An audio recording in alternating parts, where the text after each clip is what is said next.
Good evening. Tonight I will be reading a poem from The Sun and Her Flowers by Ruby Carr.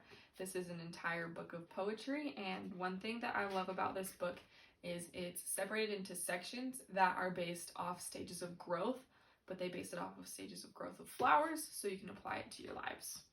So, the first poem that I will be reading is called What Love Looks Like.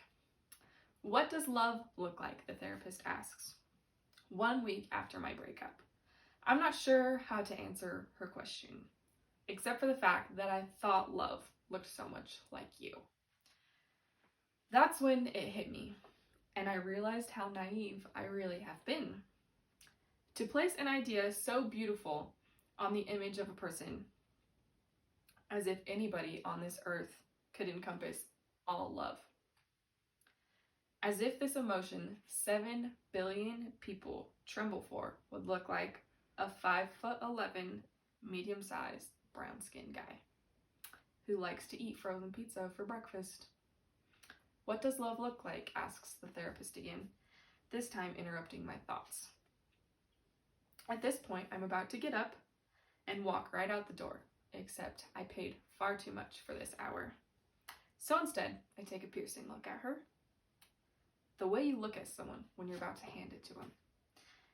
Lips pursed tightly, preparing to launch into conversation. Eyes digging deeply into hers, looking for all the weak spots. They have hidden it behind somewhere. Hair tucked behind ears, as if you have to physically prepare for a conversation. On the philosophies, or rather disappointments, of what love looks like. Well, I tell her, I don't think love is him anymore. If love was him, he would be here, wouldn't he? If he was the one for me, wouldn't he be the one sitting right across from me? If love was him, it would have been simple. I don't think love is him anymore, I repeat. I think love never was, honestly. I think I just wanted something. I was ready to give myself to something. I believed it was bigger than myself. And when I saw someone who could possibly fit that part, I made it very much my intention to make him my counterpart. And I lost myself to him. He took, and he took, and he took. Wrapped myself in the word special, until I was so convinced that he had eyes only to see me, hands to only feel me, and a body to only be with me. Oh, how he emptied me. And how does that make you feel? Interrupts the therapist. Well, I said, it kind of makes me feel like shit. Maybe we're all looking at it wrong.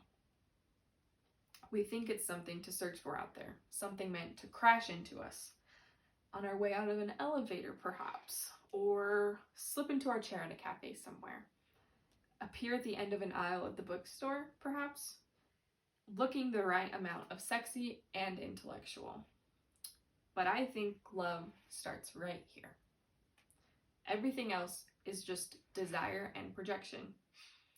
All of our wants, needs, and fantasies, but those externalities could never work out if we don't turn inward and learn how to love ourselves in order to love other people. Love does not look like a person. Love is our actions. Love is giving all we can, even if it's just the bigger slice of cake. Love is understanding we have the power to hurt one another, but we aren't going to, and do everything in our power to make sure we don't. Love is figuring out all the kind sweetness we deserve. And when someone shows up, saying they will provide it as you do, but their actions seem to break you rather than build you, love is knowing whom to choose. Thank you.